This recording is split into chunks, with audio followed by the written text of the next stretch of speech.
vamos a dar más tarde. La convención, ya sabemos, es el sábado 12 de octubre y domingo 13 de octubre. No tiene ningún costo y va a ser en el auditorio de la delegación Venustiano Carranza. Entonces, primero Dios, más tarde vamos a decir más detalles de esto. Y les pedimos que estén orando porque realmente hay muchas cosas que se están haciendo. Es una convención muy diferente. Las veces pasadas han sido como... cada convención nos ha dado sorpresas muy bonitas, más allá de las predicaciones, de los tiempos de alabanza que han sido increíbles y la presencia de Dios ha estado tremendo. Las iglesias han preparado cosas como obras de teatro, diferentes cosas que se han hecho ahí en la convención, en las convenciones, que ha sido una cosa bien bonita. Y este año yo creo que va a ser, se está preparando se está buscando que sea todavía una cosa mejor, una experiencia mejor para animarnos, para llenarnos, para darnos a conocer más de Dios. Entonces, de verdad, preparen el tiempo para asistir, preparen 2 días, sábado y domingo, 12 y 13. Algunos de ustedes van a participar. Y bueno, ya no quiero hablar de eso, más al rato. Entonces, prepárense. Bueno, el día de hoy quiero que veamos un poco acerca de la sangre de Cristo. Y este es un tema que llega a ser incluso algo como esotérico. Y llega a ser algo que no sé, que se usa para decir como, ya lo dije, yo me cubro con la sangre de Cristo, o cosas así, y no se entiende muy bien cuál es la manera en que nosotros podemos usar el dominio sobre los espíritus, el dominio sobre sobre los demonios a través de la sangre de Cristo. La sangre de Cristo nos protege, hermanos, de las acusaciones de Satanás, protege nuestra conciencia cuando somos acusados por Satanás. Y vamos a ver algunos ejemplos. Vamos a ver cómo era antes de que Cristo muriera en la cruz, cómo es ahora, cómo sucede esa interacción entre Dios, entre Satanás, entre nosotros, y cómo era antes de Cristo y ahora con Cristo. Amén. Entonces, una de las primeras veces que se menciona este tema, y no que se mencione, no que se mencione en la Biblia, en el orden de los libros, sino en el tiempo en el que se habla esto, es el libro de Job. El libro de Job es un libro muy antiguo. Se piensa que es del tiempo de los patriarcas, que es tiempo que está escrito y es una historia basada en el tiempo de los patriarcas. Eso quiere decir antes de Moisés, tal vez antes de Abraham, no sé. Es un libro súper antiguo.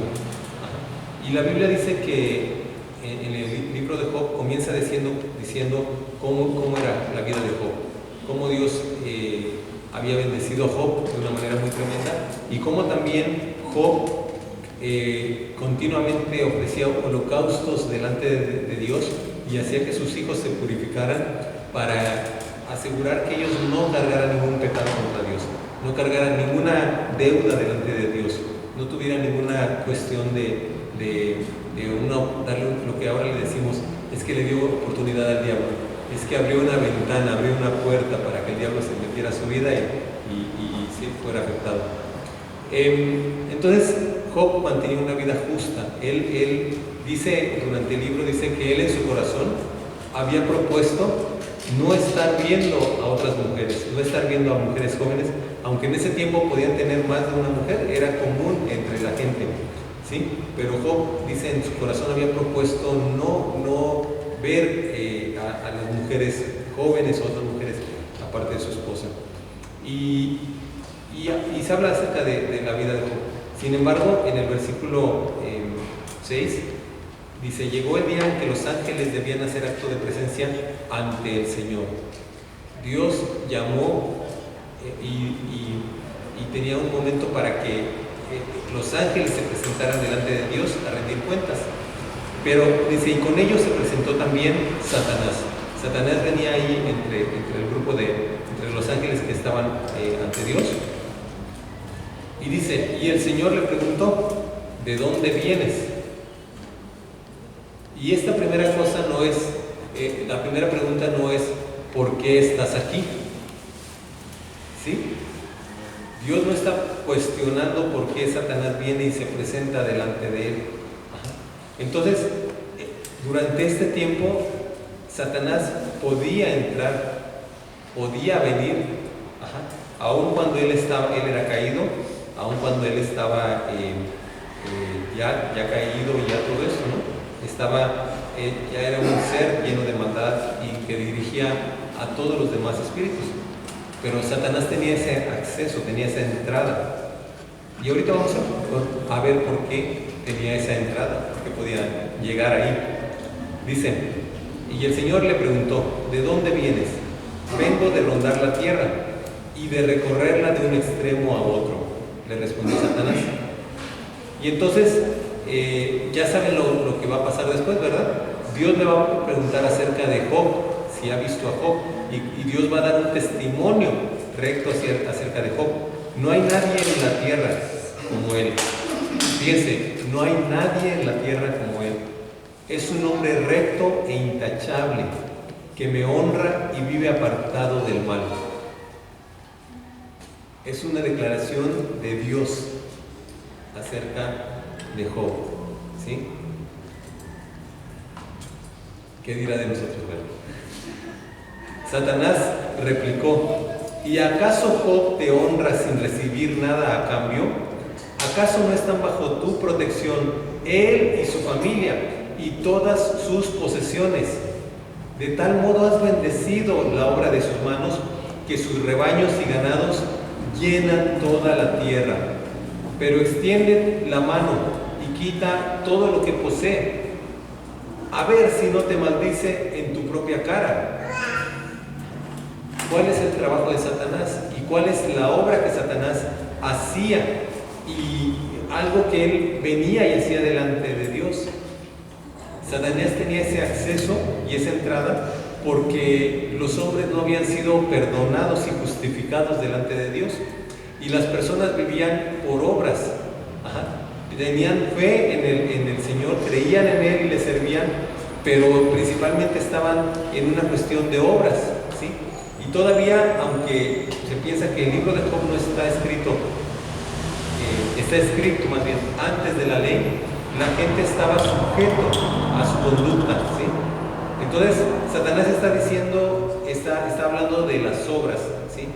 Y Satanás venía y acusaba a las personas, ¿sí? Venía y acusaba a las personas delante del Señor. Y entonces, Dios, que fue el que inició esto, Dios que fue el que le hizo la pregunta, el que trajo la cuestión de Job delante a Satanás, Dios dice, muy bien, le contestó el Señor, todas sus posesiones están en tus manos, con la condición de que a él no le pongas la mano encima. Dicho esto, Satanás se retiró de la presencia del Señor. Y esta es una cuestión de lo que pasaba antes de Jesucristo, antes de que Jesucristo muriera y resucitara. ¿Amén? ¿Hasta ahí estamos bien? Vamos a ver otro ejemplo. Zacarías, capítulo 3.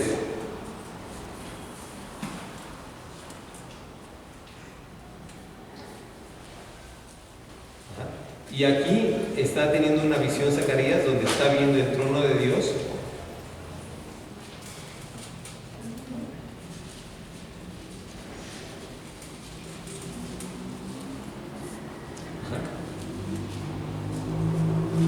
Zacarías 3:1.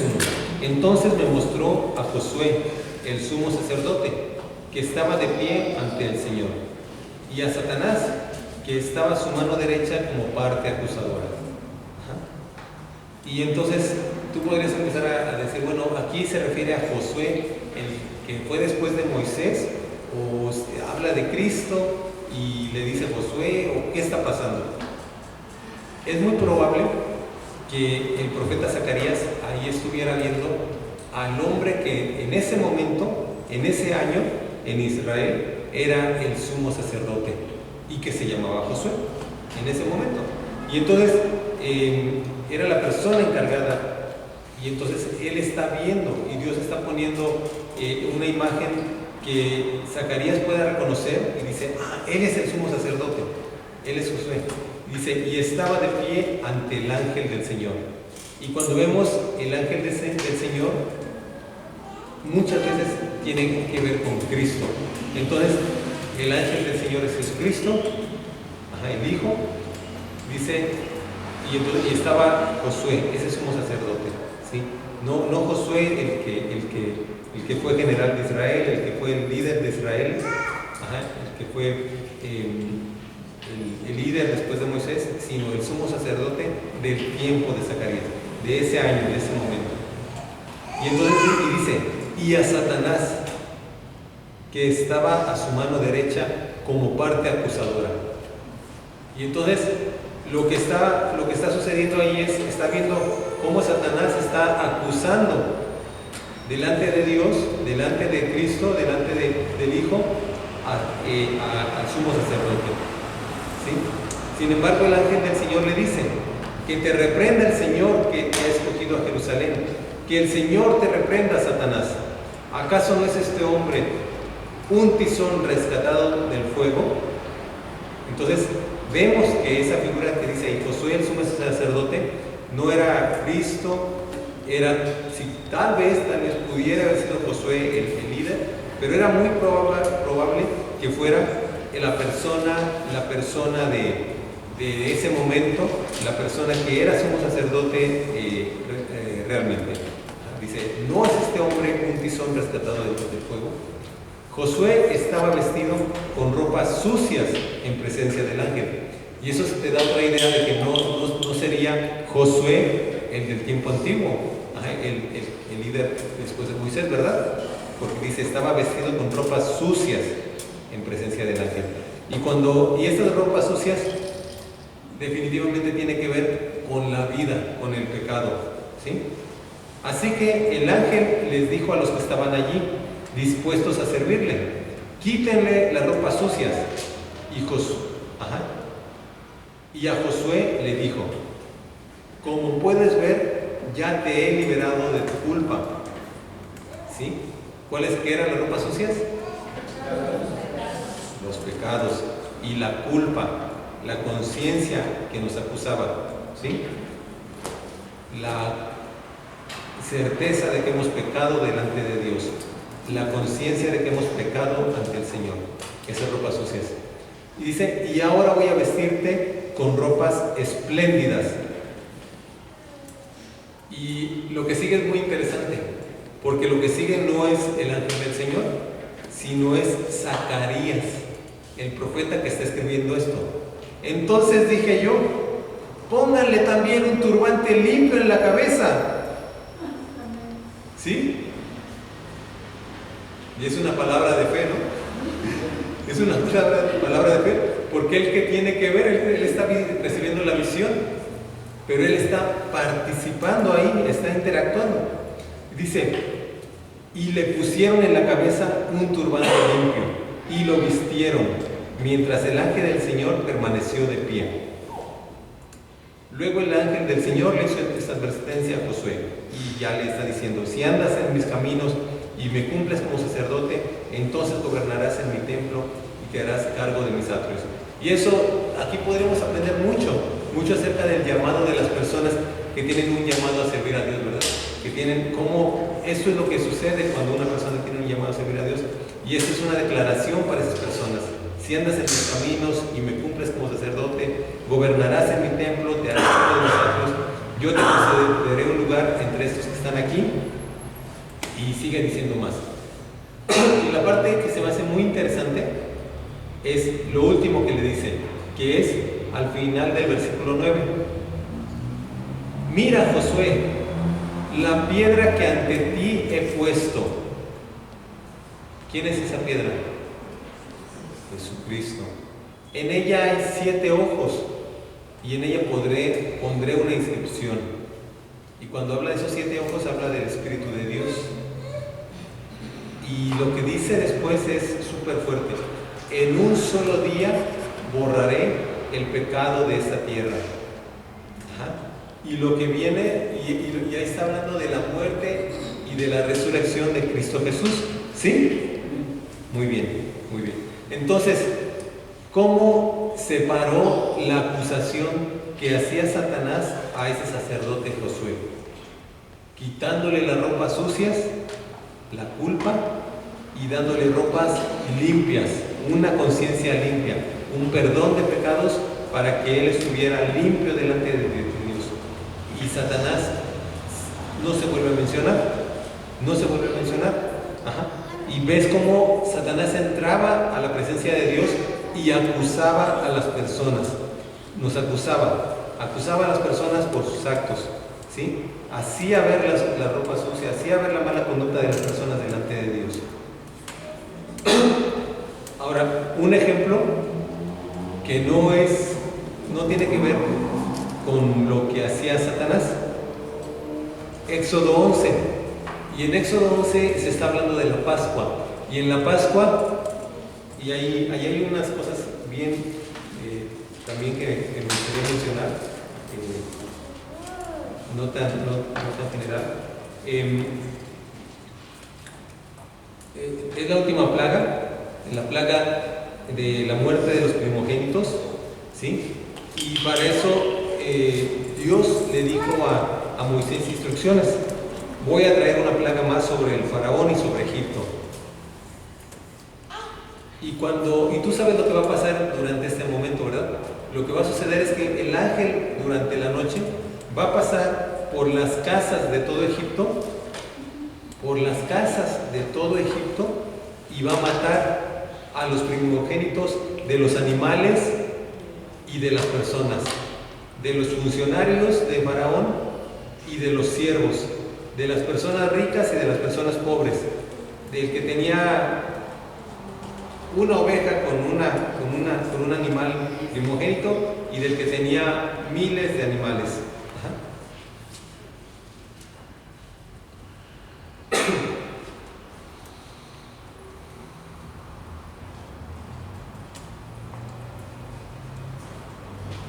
Y tú sabes que eso lo hizo un ángel que pasó durante la noche y destruyó. Y se le menciona en algunas partes, se le menciona como el destructor. Ellos iban a hacer la Pascua, iban a tomar la sangre de ese animal que iban a sacrificar y lo iban a poner en la entrada.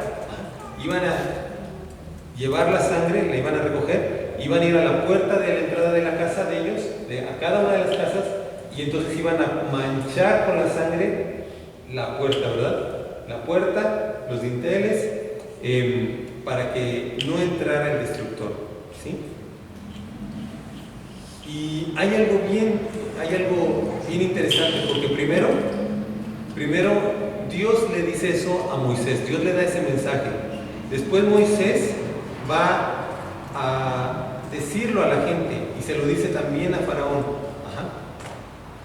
Y una cosa que le dice en el versículo 7, en el versículo 6 dice: en todo Egipto habrá grandes lamentos, como no los ha habido ni volverá a haberlos.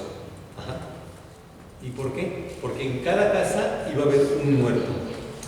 Dice: pero entre los israelitas ni los perros le ladrarán a persona o animal alguno. Y esta es una declaración tremendísima, muy fuerte, muy fuerte. Y te da una idea de la potencia y del poder que tiene Dios para controlar lo que sucede. Y nosotros a veces en esta cuestión de los demonios tenemos temor. Estamos hablando de Satanás y como Satanás, pero nosotros a veces nos llenamos de temor, a veces tenemos miedo.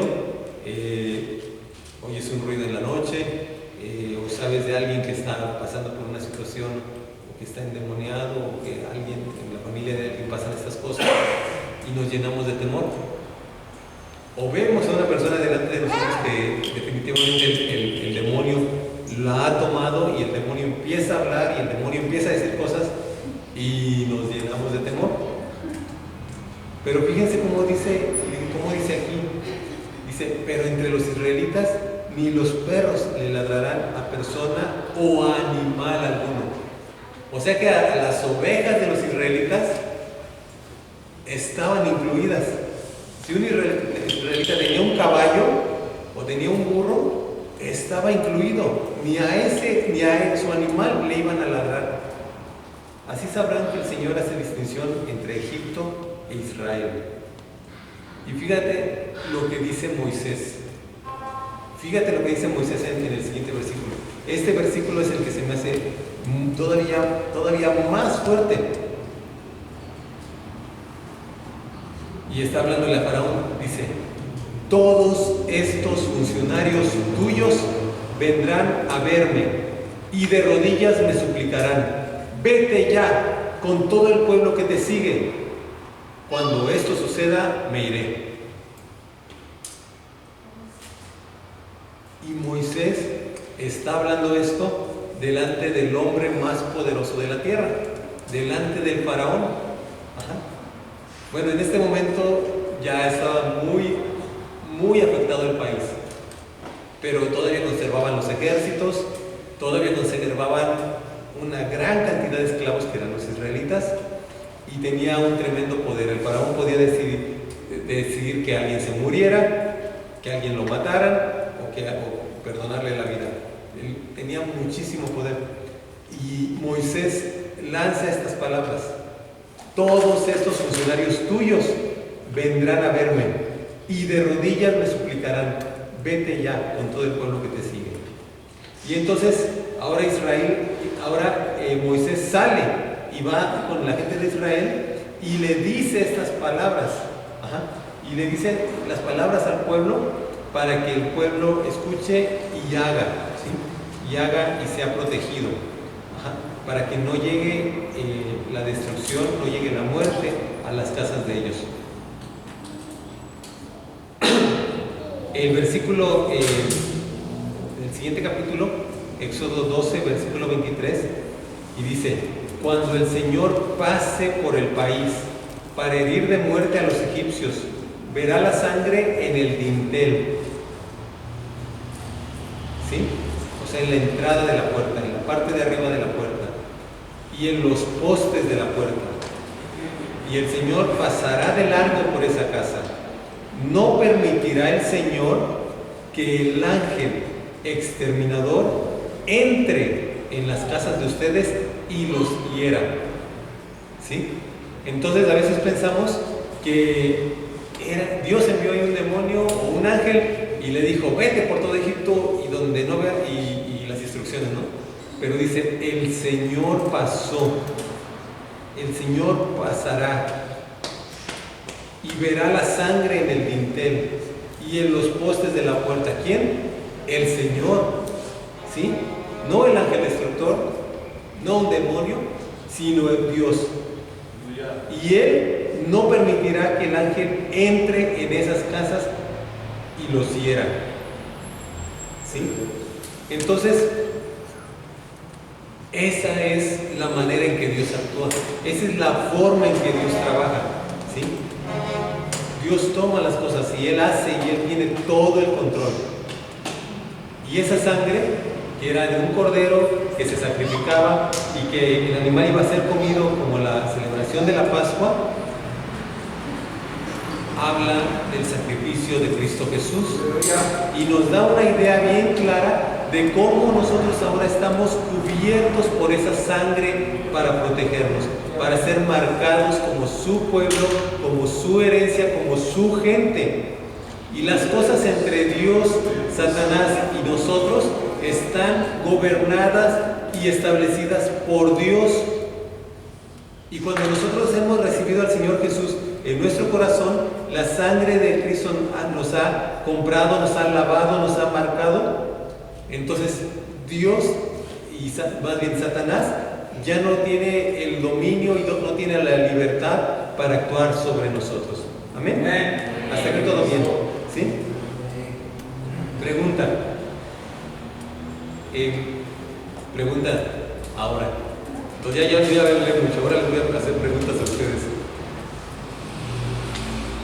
Un salvo, un hombre que ha conocido a Cristo, que le ha recibido como su Salvador, que tome la alabanza,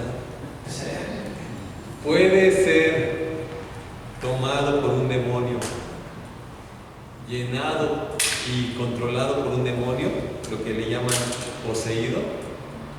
Antes de eso, ¿quieren que les cuente una historia de la vida real? ¿Cuántos de ustedes, no vayan a levantar la mano porque si no los demás se les van a quedar viendo así bien acusadores? ¿Cuántos de ustedes vieron la película El Conjuro? El Conjuro, que salió hace como 3 años. ¿Y después cuál salió? Annabelle, ¿no? Y ahora salió Annabelle 2, el regreso, ¿no? Annabelle viene a casa, ¿no? Bueno, El Conjuro, Annabelle y la otra de Annabelle. No las vayan a ver porque luego mis compañeros del trabajo que las vieron, no pudieron, unos miedosos no pudieron dormir como una semana, estaban llenos de miedo por la película del Conjuro. Esa película está basada en los escritos, en los diarios de unos investigadores de lo paranormal, unos cazafantasmas, ¿sí? De Estados Unidos, una pareja que fue llamada a una casa para exorcizarla, porque en esa casa pasaban muchas cosas. Había demonios, la gente se endemoniaba y estaba endemoniada incluso ahí adentro, algunos de la familia, y estos cazafantasmas y personas fueron ahí para sacar eso, ¿no? Y entonces escribieron un libro, escribieron sus memorias, y de esas memorias es que salió la película del Conjuro y luego la de Annabelle y la de Annabelle 2. Entonces está basado en hechos reales, ¿no? En las narraciones que pusieron estas personas. Obviamente, pues, ya con el agregado de Hollywood, ¿no? Sí, para que efectos especiales. Todo eso. Entonces, pero lo que se supone que esa familia fue liberada y que la casa fue limpia, la familia, ¿qué creen que hizo después de eso? Pues se salió corriendo de la casa, la vendió y se fue, ¿sí? Entonces, pues porque no es como la iglesia. Ahora, eso es lo que pasa en el mundo. Entonces, hay una persona que compró la casa recientemente, ¿sí? Una pareja que compró esa casa que existe, está bien identificada, está en medio de un bosque. Creo que son 8 acres, no sé si un acre es como 1 hectárea más o menos, pero está rodeada de árboles, 8 acres. Ajá. Y esa familia que compró la casa,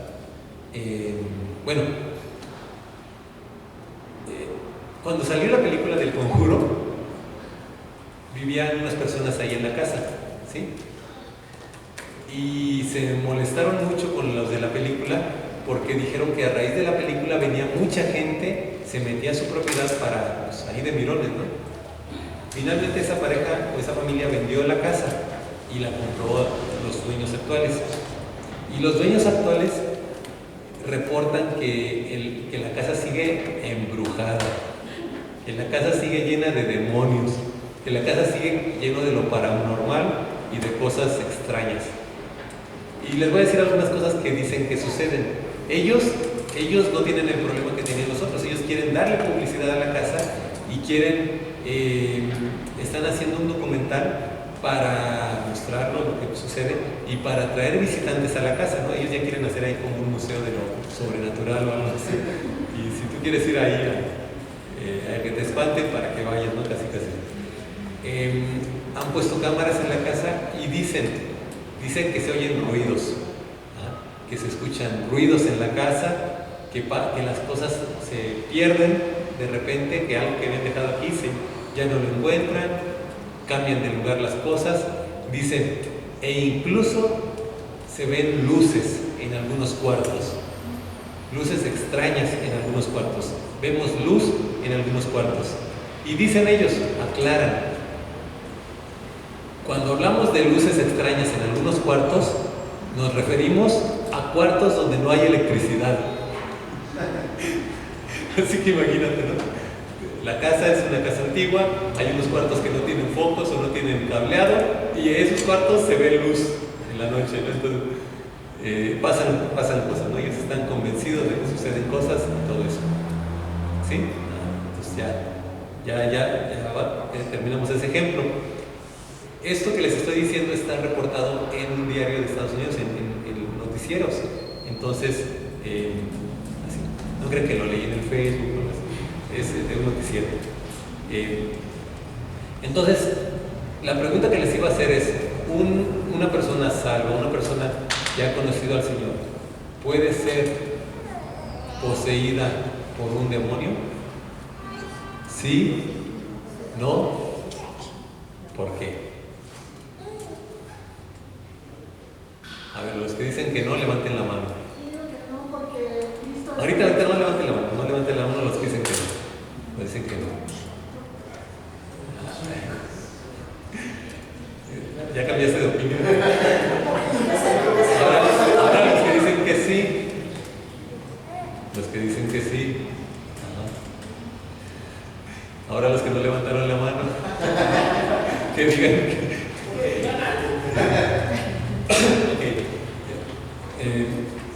Bueno. Sí. Bueno, en el caso del apóstol Pablo con el aguijón. Muy bien, muy bien, muy bien. Bueno, cuando el rey que pecó, dice un espíritu malo.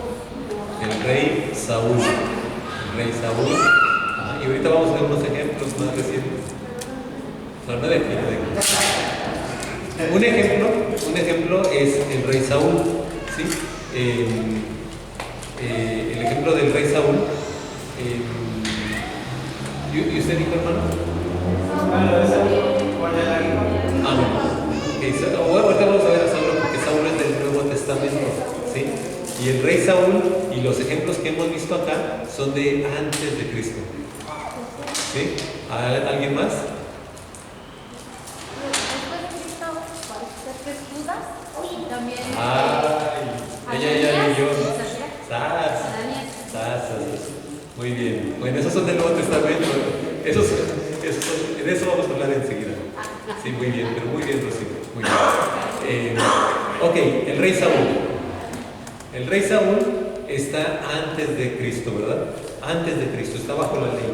Y el Espíritu de Dios venía sobre las personas que eran llamadas para ser líderes de Israel. El Espíritu de Dios vino sobre Moisés, el Espíritu de Dios vino sobre los 70 ancianos que estaban con Moisés, y los 70 ancianos que estaban con Moisés, que eran líderes del pueblo, profetizaron. Incluso Josué le dijo, Señor Moisés, que no profeticen estos. Y le dijo Moisés, antes bien yo quisiera que Dios le diera su espíritu a todo el pueblo.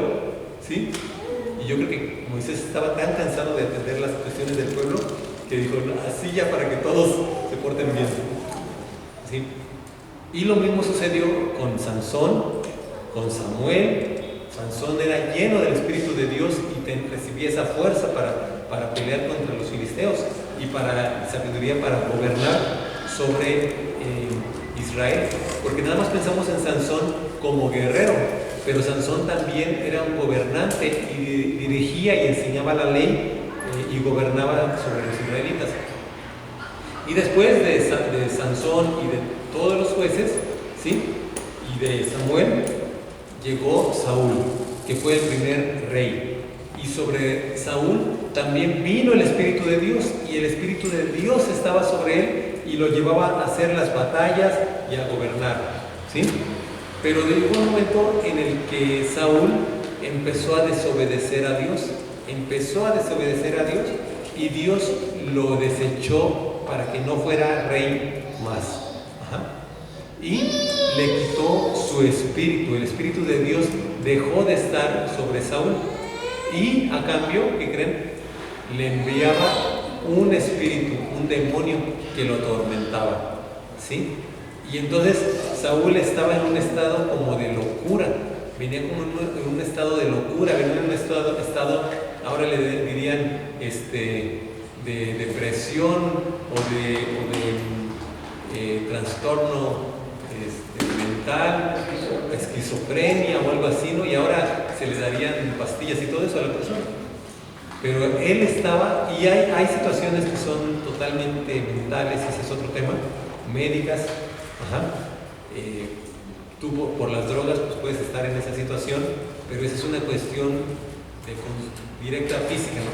Y acá lo que estamos hablando es una cuestión espiritual, un demonio, un ser que venía, entraba en su mente y lo gobernaba, y lo atormentaba, y lo llenaba de angustia y de temor, y él estaba mal, ¿sí? ¿Sí? Estamos hablando del tiempo antes de Cristo, cuando Satanás tenía entrada a la presencia de Dios, cuando Satanás iba y nos acusaba, ¿sí?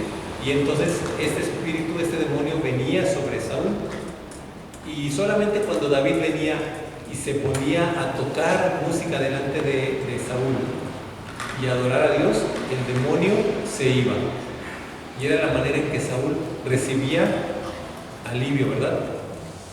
Ahora, ¿por qué a Saúl no se le metía el demonio? ¿Por qué a los siervos de Saúl no se le metía el demonio? ¿Sí? El que estaba en pecado y el que estaba ahí en rebeldía delante de Dios y siendo juzgado y siendo castigado era Saúl. David, él venía y adoraba a Dios y él no estaba con ningún tipo de riesgo de ser afectado, pero Saúl, por sus decisiones, por su conducta, él había dado puerta a Satanás, él había dado una oportunidad para que el acusador lo atormentara. Y el demonio que había recibido Saúl no era porque Satanás quisiera, era porque de parte de Dios había sido enviado. ¿Sí? Hasta ahí. Ahora vamos al Nuevo Testamento. Y el Nuevo Testamento habla de cómo Judas, ¿sí? Judas, Satanás entró en su corazón. Judas ya había decidido entregar a Jesús. Judas ya había hecho un pacto con los sacerdotes por el precio que le iban a dar cuando él les entregara a Jesús. Eso ya estaba hecho. Y todo eso lo había hecho Judas en su propio entendimiento, en su voluntad, conscientemente y una decisión propia. Pero el día de la Santa Cena, el día de la última cena, cuando está Jesús comiendo y partiendo el pan con todos, ¿sí? Dice que él les dijo a los discípulos: uno de ustedes me va a entregar. Y entonces le dijo Pedro a Juan,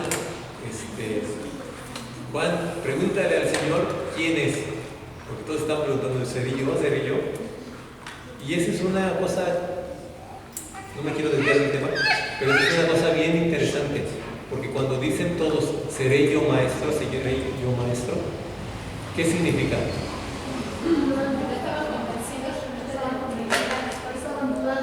Que todos habían pensado en entregar a Jesús, que todos en su corazón tenían pecado, el mismo pecado de Judas, lo habían pensado. Ahora, no habían llegado hasta Judas, lo que hizo Judas, ¿no? Judas fue con los sacerdotes, pactó, hizo todo. Ya estaba todo listo, ya estaba todo pactado. Y ya no estaba buscando la oportunidad. Pero todos ellos tenían en su corazón eso, porque decían, ¿seré yo? Estaban siendo acusados por su pensamiento. Y dice que Cristo le contestó a Juan: el que moja conmigo el pan, el que mete su pan en mi plato de sopa, en mi plato, él es. ¿Quién de ustedes come de mi plato? De ustedes. ¿Quién de ustedes mete su cuchara Yo estoy comiendo una sopa y mete la cuchara y también come. ¿Quién?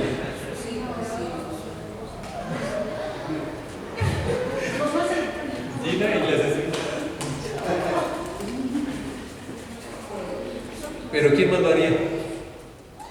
¿Quién se anima? Nadie, ¿verdad? ¿Por qué? Porque no somos tan... Yo de las niñas, pues, del plato de mi esposa, yo no tengo ese problema, ¿no? O esa limitación. Pero no lo hago con ustedes. ¿Por qué? Pues porque si yo meto la cuchara en su plato, ustedes ya no van a volver a comer, ya no se lo van a terminar, ¿verdad? Les digo, guácala, ya le metió la cucharota de cochina a mi plato de sopa, ¿verdad?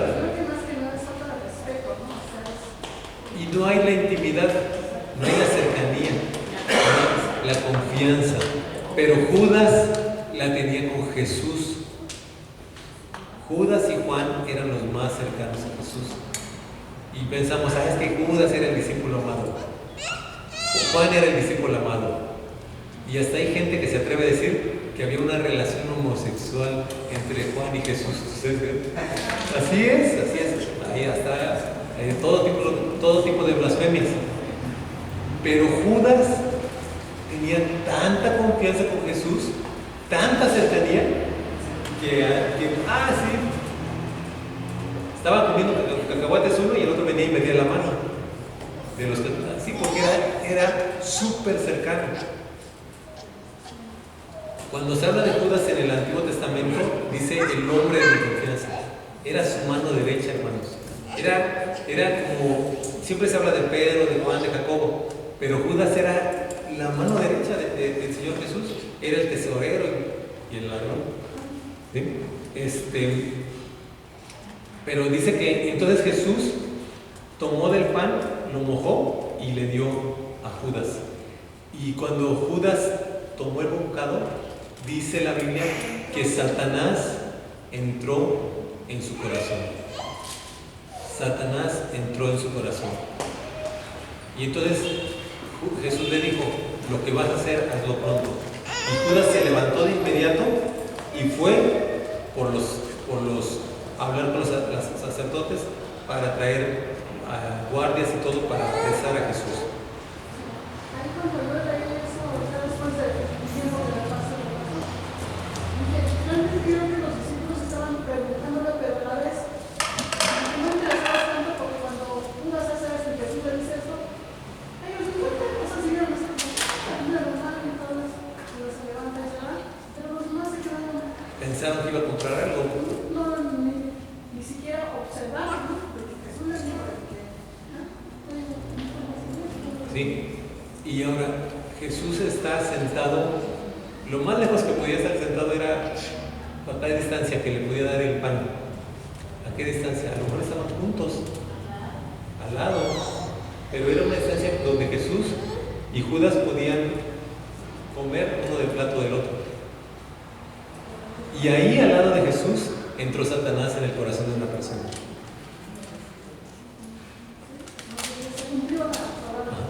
Ahora, y esta predicación por una parte debe traernos temor, hermanos, temor de Dios, por ese tipo de cosas que estamos viendo, porque nosotros estamos muy acostumbrados a confiar en la seguridad de la salvación, en la gracia, en todo eso, y eso en nuestra mente, en nuestro corazoncito, nos da la idea de que podemos vivir la vida asquerosa y podrida que queramos, y no hay problema y no hay consecuencias. Pero Judas, que estaba al lado de Jesús, su corazón, Satanás vino y se le metió. Así que no andes tentando a Dios, porque se te va a meter el diablo. Jesús hasta ahí no había muerto, no había sido crucificado y no había resucitado. Entonces todavía podemos pensar ese Antiguo Testamento. Sin embargo, ahora sí vamos a Hechos 5. Hechos 5, Jesús ya murió, ya resucitó, estuvo enseñándole a los discípulos por muchos días, y ascendió y fue recibido en una nube a la vista de todos los discípulos. Les digo que esperaban la venida del Espíritu Santo. Todos los que estaban ahí reunidos, toda la gente, los 120, esperaron la venida del Espíritu Santo, y el Espíritu Santo vino sobre ellos, como dice Hechos 2. ¿Sí? Ya es la iglesia en pleno funcionamiento. Lo mismo eran ellos que somos nosotros, hermanos. Habían sido bautizados del Espíritu Santo, hablaban en lenguas. Nosotros hemos sido bautizados y hablamos en otras lenguas. Cristo había resucitado igual, todo igual que nosotros. Era una congregación como somos nosotros. Y dentro de esa congregación había un hombre que se llamaba Ananías, que junto con su esposa se pusieron de acuerdo para vender una propiedad y quedarse con una parte del dinero, y la otra llevarlo y darlo como una ofrenda. Y dice el versículo 3, Hechos 5, versículo 3. Ananías le reclamó Pedro. O sea, ellos llegaron ahí a la iglesia. Hagan de cuenta que ahorita entra alguien de los que no vino hoy. Y dice, hermanos, voy a dar una ofrenda, y van, llega y la pone ahí atrás, ¿no? Y se sienta. Así. Vino, estaban los apóstoles, estaba la gente. No fue algo que ocurrió a escondidas. No fue que llegaron y le dijeron así, hermano, tenga una ofrenda en su casa. En la congregación, en el lugar en donde estaban muchas personas como testigos. Ahí llegaron con su ofrenda y la pusieron ahí a los apóstoles. Y Pedro le dice, Ananías, ¿cómo es posible que Satanás haya llenado tu corazón para que le mintieras al Espíritu Santo y te quedaras con parte del dinero que recibiste por el terreno? ¿Acaso no era tuyo antes de venderlo? Y vendido, ¿no estaba el dinero en tu poder? ¿Cómo se te ocurrió hacer esto? No has mentido a los hombres, sino a Dios. Al oír estas palabras, Ananías cayó muerto, y un gran temor se apoderó de todos los que se enteraron de lo sucedido. Entonces se acercaron los más jóvenes, envolvieron el cuerpo y se lo llevaron y le dieron sepultura. ¿Sí? ¿Cómo es posible que Satanás haya llenado tu corazón? Es muy probable que ellos hayan sido llenos del Espíritu Santo, igual que los 120. Es muy probable que ellos hayan estado desde el principio. ¿Sí? Ellos eran gente que estaba ahí, que eran conocidos, que eran parte de la congregación. ¿Sí? Y su corazón fue lleno de Satanás. ¿Qué sucede, hermanos? En nuestro espíritu habita Cristo, y su espíritu, el Espíritu de Cristo viene a nuestro espíritu y nos justifica. Pero nuestro corazón habla de nuestra alma, y en nuestra alma nosotros podemos decidirle dar el control de nuestra alma al Espíritu Santo, y es lo que la Biblia dice, ser guiado por el Espíritu de Dios. O podemos darle el control de nuestra alma, de nuestra mente, de nuestros pensamientos, deseos, de nuestros sentimientos, de nuestras emociones, de nuestra imaginación, de lo que pensamos, a nuestra carne. Y podemos también darle el control de nuestros pensamientos, emociones, decisiones a Satanás. Y eso es lo que hace un espiritista, eso es lo que hace un medium. Le da el control de su mente, de su alma, de sus pensamientos a los demonios. Los invoca y los llama para que hablen a través de él, ¿sí? Para que lea las manos, para que eche las cartas, el café, el té, los licuados. Pero una persona le da ese control a Satanás. Y cuando tú le das ese control de tu vida, de tu mente, de tu alma, a tu carne, a tus deseos, a tu envidia, a tu pecado, pues no estás lejos de que Satanás empiece a meterse, empiece a meterse. Hay gente que le da eso a la Santa Muerte, el control de su vida a la Santa Muerte, los demonios, ¿verdad? Y tantas formas de maldad que hay y de hechicería y de obras de ocultismo que hay en el mundo. Entonces, Ananías y Zafira permitieron que esos pensamientos llenaran su corazón. Y eso le dio lugar al diablo. Eso le dio lugar al diablo. Ellos dejaron que se metiera y se metiera y llenara hasta que el diablo controlaba. Entonces, ¿cómo pasa con una persona que está controlada por el diablo? La persona va a estar teniendo pensamientos que son de ella y pensamientos que son de Satanás. Y al principio, los pensamientos de Satanás le van a hacer mucho ruido. ¡Ay, cómo que me suba a la azotea y me mate! ¿Cómo que agarre un cuchillo y me mate? ¿Cómo que me salga y mate a gente? Pero poco a poco esos pensamientos que vienen, que son puestos, que son metidos por Satanás, que son inyectados por Satanás en la mente de la persona, van a empezar a ser recibidos y van a empezar a dejar de ser rechazados por la persona y van a empezar a ser aceptados hasta que la persona piensa que es sus propios pensamientos. Y entonces llega un momento en el que ya no está discerniendo, separando sus pensamientos de los pensamientos de los demonios. Y entonces tú dices, tú piensas en pararte, piensas en prepararte un huevo y vas y lo haces y te lo preparas.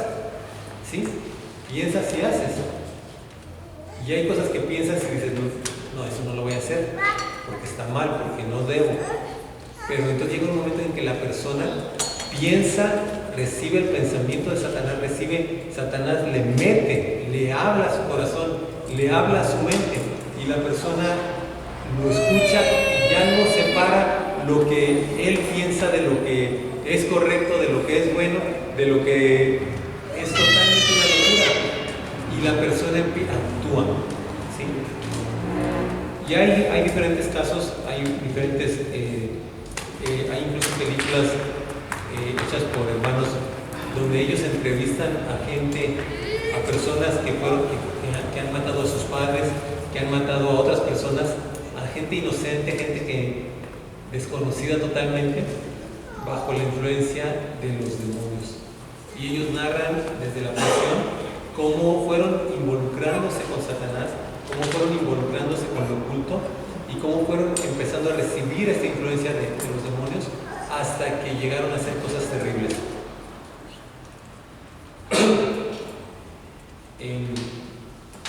Entonces, cuando una persona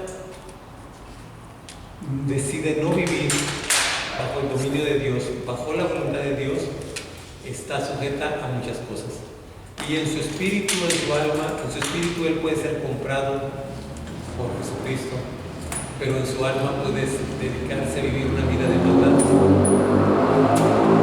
Y mientras esa persona no se arrepienta y venga a la vida con Cristo, va a estar sujeto a su propia carne, a su propia maldad y a su propia naturaleza de maldad, nuestra naturaleza caída que sigue ahí, el viejo hombre que dice Pablo, dice que hace que yo haga cosas que no quiero hacer, y en un caso extremo, pues también a Satanás. ¿Sí? Una buena manera de dejarse gobernar por Satanás y de dejarse llenar de Satanás y de dejarse poseer por Satanás, ¿saben cuál es? Perder la conciencia. Pero no cuando estás inconsciente ahí para que te van a operar y te duermen y te están operando, sino perder la conciencia y estar funcional. ¿Sí? ¿Por qué? Porque cuando te operan estás funcional, ¿o no? ¿No, verdad? Estás en coma casi, estás totalmente dormido, te operan, no sientes nada y así. Pero ¿cómo si puedes perder la conciencia y estar funcional? Medio decidir qué hacer, medio hacer cosas. ¿Cuál es una manera que se les ocurre? alcoholizarte, ¿verdad? Alcoholizarte lo suficiente para que no tengas ya bien conciencia de qué pasó, ¿no? Si platicas, no sé, ¿cuántos de ustedes, bueno, espero que nadie, pero si alguno de ustedes ha tomado, puedes llegar a tomar hasta el grado que no te acuerdas, se te borra lo que pasó? O sea, una borrachera tranquila, pues te acuerdas más o menos de lo que hiciste y así, ¿no? Pero una muy fuerte, se te borra totalmente lo que hiciste desde cierto momento hasta cuando despertaste, ¿no?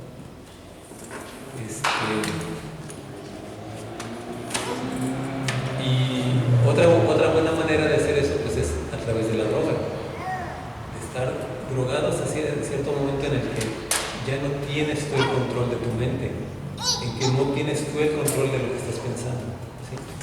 Entonces, hermanos, hay que tener mucho cuidado con eso, porque ahí dejas abierta totalmente la puerta, dejas abierta la ventana, dejas tú el control. Es como tener encendido el auto eres tú, y tú te quitas del volante, ¿no? Te quitas y dejas que cualquiera se suba a tu auto y maneje tu vida, ¿sí? Y tú ya no estás en control de tu mente, no estás en control de tus pensamientos. Entonces, es una manera en que tú te endemonias, en que tú te llenas de demonios, en que tú les dejas la mente, no les pones ninguna resistencia. Sí.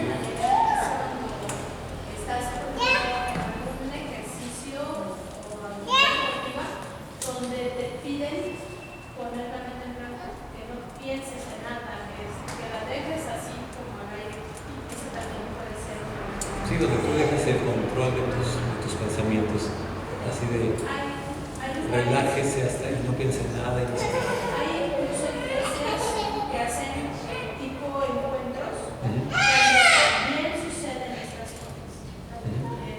Claro, esas cosas no están de acuerdo a la palabra de Dios, no están buenas, pero sí he sabido que algunas iglesias hacen este tipo de eventos donde tienen a una persona donde les dicen que procedan hacia su pasado y se acuerdan de cosas, pero como de una manera como de trance. Entonces, no es una cosa.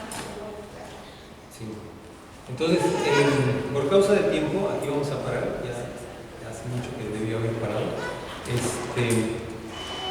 Pero la sangre de Cristo, hermanos, y no llegué a ese punto. La sangre de Cristo es lo que nos permite, Apocalipsis 12, versículo 13.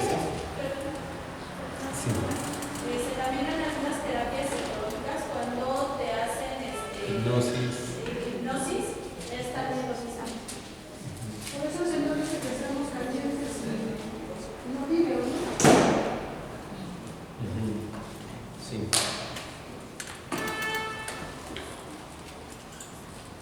En Apocalipsis 12, versículo 10, dice: luego oí en el cielo un gran clamor: han llegado ya la salvación y el poder y el reino de nuestro Dios. Ha llegado ya la autoridad de su ungido, de su Cristo, porque ha sido expulsado el acusador de nuestros hermanos, el que los acusaba día y noche delante de nuestro Dios. Dice, el acusador de nuestros hermanos, o sea, de todos nosotros, hermanos, ha sido expulsado. Y ahora dice respecto a nosotros: ellos, tú y yo, hermano, lo han vencido, lo hemos vencido por medio de la sangre del Cordero y por el testimonio, por el mensaje del que dieron testimonio. No valoraron su vida como para evitar la muerte. Entonces, nosotros, la sangre de Cristo, ¿qué función tiene la sangre de Cristo? La sangre de Cristo me limpia de todo pecado. La sangre de Cristo me ha lavado. Y entonces en tu conciencia tú puedes hablarle a tu culpa y decirle: Él me ha perdonado, Él murió por mí, Él me ha librado de toda maldad, Él me ha hecho limpio, me ha declarado justo, me ha recibido, me ha quitado las ropas sucias y me ha dado ropas limpias, me ha puesto un turbante limpio en mi cabeza y soy perdonado y recibido por Él. Y entonces la persona que está en Cristo, la persona que está en Cristo Jesús, tiene poder, hermanos, tiene autoridad sobre los demonios. Sí.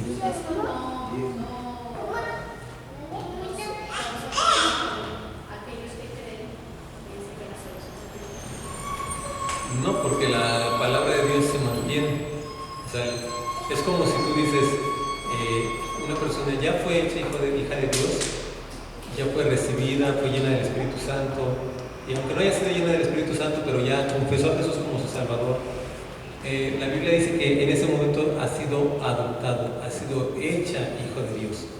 ¿Sí? La Biblia, y hay mucho que podemos ver sobre eso.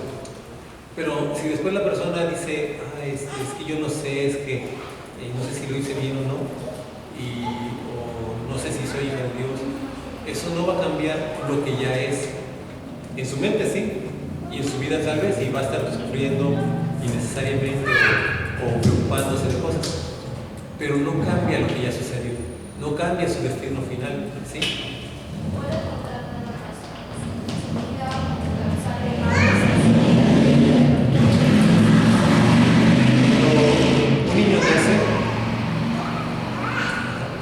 Normalmente lo que va a pasar es que lo van a registrar, le van a poner los apellidos de los papás y es reconocido legalmente como parte de la familia, ¿sí? Y el niño puede crecer y rebelarse a los papás y después de decir, ya no soy tu hijo, ¿no? Pero está preto igual que el papá, está chino como el papá, está lacio como la mamá. ¿Qué significa? Que la sangre no se la va a cambiar, que su herencia, lo que él es, él nació del cuerpo de su mamá, él nació de la semilla de su papá, y eso se le va a quitar. ¿Lo va a poder cambiar? Jamás. Eso no cambia, sí, no va a cambiar. Entonces, y ese es el tema de la seguridad de salvación. Hay personas que pueden decir, es que ya no eres hijo de tu padre, sigues siendo hijo aunque digas que no. Podemos ver más de eso. Terminamos aquí, hermanos. Sí. Gracias. Terminamos, Dios les bendiga, y los avisos de la convención. Bueno, muy rápido. El primero es la alabanza en la convención. La alabanza en la convención va a funcionar a través de equipos de jóvenes. No va a ser como en las otras convenciones que pasaba la iglesia de Lindavista, la iglesia de pescadores en otro momento, la iglesia tal en otro momento, sino que se va a armar un equipo para la alabanza entre los jóvenes de las iglesias. Y eso lo está coordinando el hermano Héctor Herrera, ¿sí? Entonces, él va a coordinar y va a llamar y va a decir, para este momento van a tocar y cantar estas personas, para este otro momento estas otras personas, y así, ¿sí? Para la reunión para las actividades de los niños. Como iglesia no nos va a tocar un tiempo con los niños, ¿sí? Entonces, no tenemos hoy, esta vez funciona ahí. Sin embargo, Gina va a estar a cargo de los equipos de las otras iglesias que van a estar ahí, ¿sí? Junto con otra hermana. Va a haber comida a la venta durante la convención. Esa parte sí nos están pidiendo ayuda. Y básicamente es que se lleve comida preparada en donación para venderla en el horario de la comida y ayudar a los fondos y a los gastos de la convención. Entonces, sí, venderla y llevarla y venderla. Entonces, la hermana Marisa es la que está a cargo de todo eso de la comida, ¿sí? Y aquí le vamos a pedir a la hermana Cata que nos ayude a coordinar lo que como iglesia ya estaríamos llevando, ¿no? para ayudar. Bueno, ya la Catita les va a dar un poco más de detalles. Sí. Suerte que al final, por Sí. favor, todas las mujeres hermanas casadas, que allá abajo se junten con ella para que les comente cómo va a estar el trabajo sobre ese tema. Sí.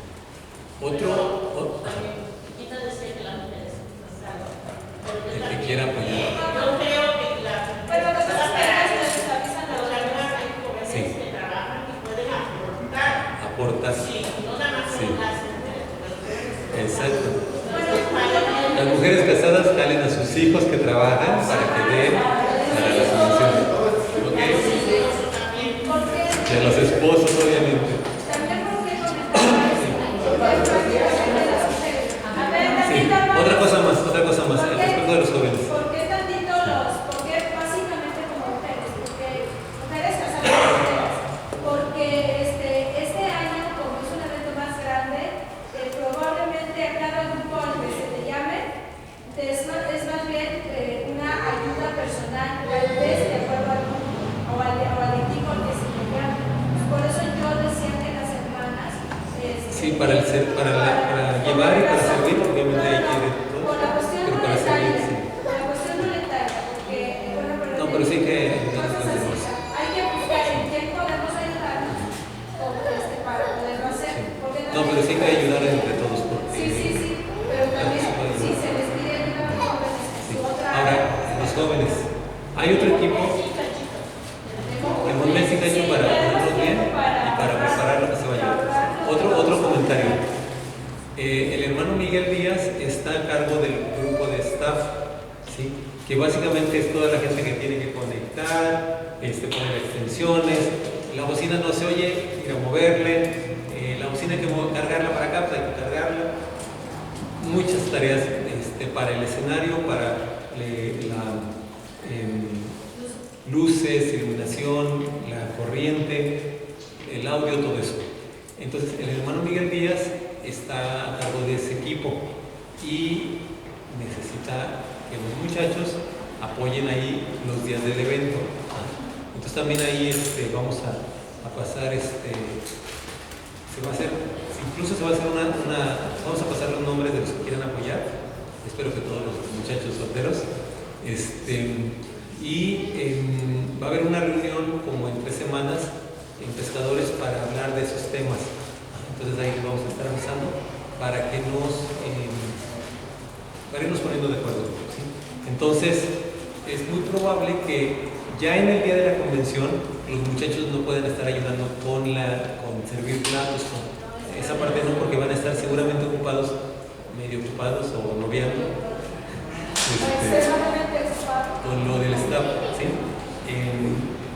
Entonces, pero la parte económica, pues sí, y desde antes se puede preparar.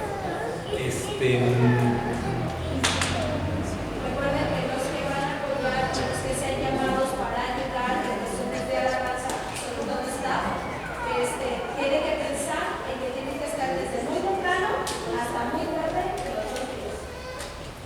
Sí. Estamos hablando desde las 5 de la mañana o más antes hasta la 1 o 2 de la mañana en el centro. O sea, los 2 días seguidos. Muy bien, muy bien. Dios les bendiga. Nos vemos la próxima semana. Felipe y Rosy seguramente nos tienen avisos para el 15 de septiembre, porque el 15 de septiembre en la tarde, además de que hay grito, tenemos fiesta.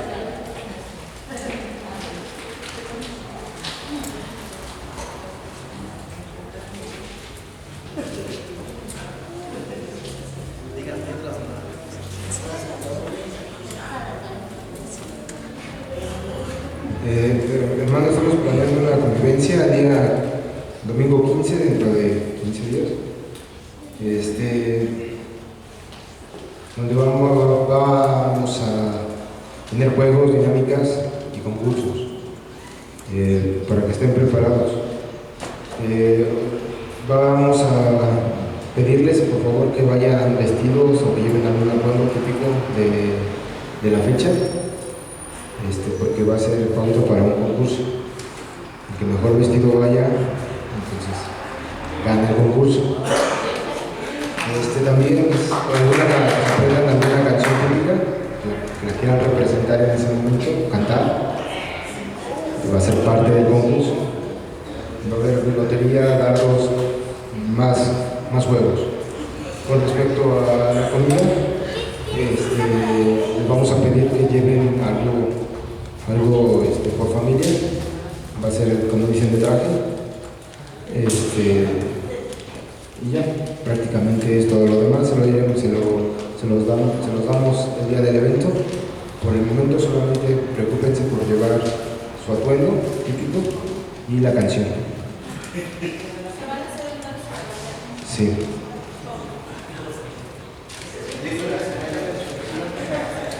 El culto va a ser allá en casa de mis papás. Los esperamos de aquel lado a las 10 de la mañana para los chicos que acomodan las cosas y a las 11 empezamos. ¿El día domingo 14? Domingo 15.